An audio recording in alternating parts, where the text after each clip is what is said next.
بسم الله الرحمن الرحيم. بديع السماوات والأرض وإذا قضى أمرا فإنما يقول له كن فيكون.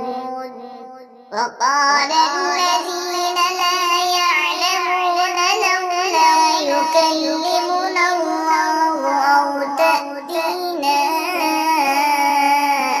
آية كذلك قال الذين من قبلهم مثل قولهم تشابهت قلوبهم قد بينا الآيات لقوم يوقنون.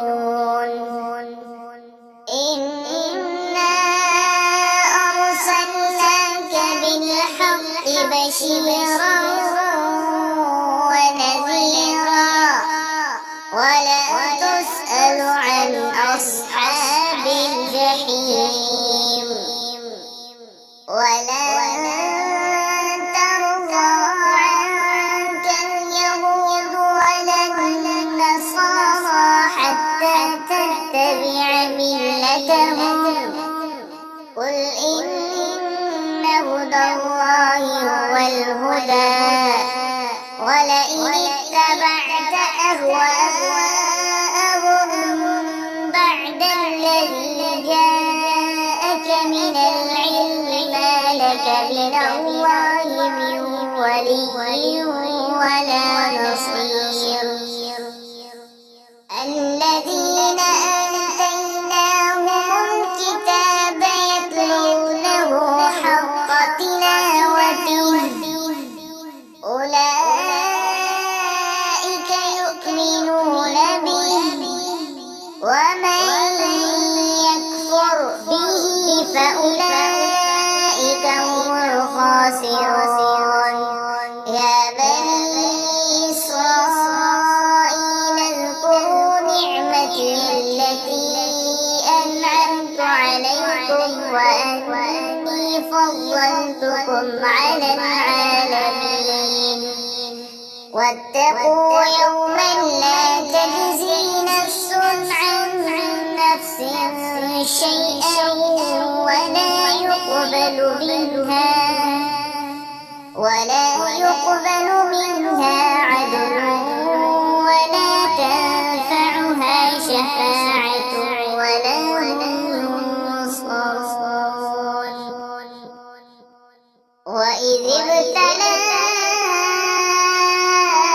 إبراهيم ربه بكلمات فأتمهن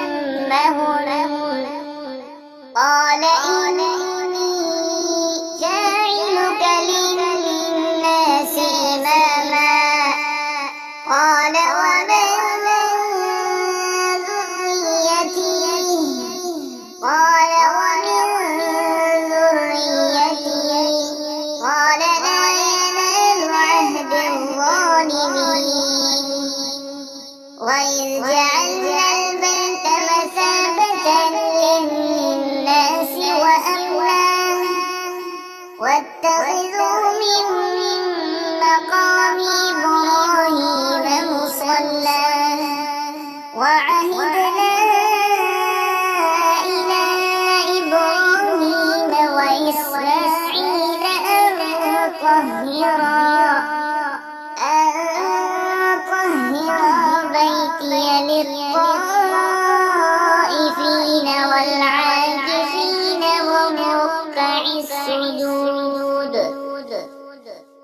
المصير وإذ يرفع إبراهيم القواعد من البيت وإسماعيل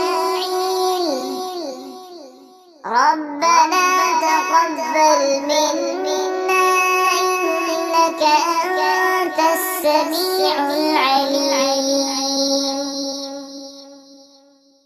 ربنا واجعلنا مسلمين لك ومن ذريتنا أمة مسلمة لك وأرنا مناسكنا وتب علينا إنك أنت التواب الرحيم ربنا وابعث فيهم رسولا منهم يتلو عليهم آياتك ويعلمهم الكتاب والحكمة ويزكيهم إنك أنت العزيز الحكيم ومن يرغب عن ملة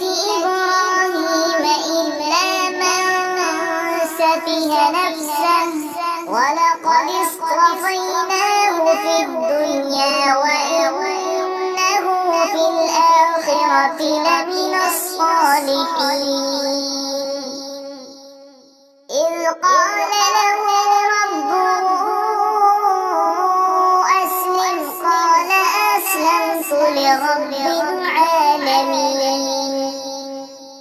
ووصى بها إبراهيم بنيه ويعقوب يا بني إن الله اصطفى لكم الدين فلا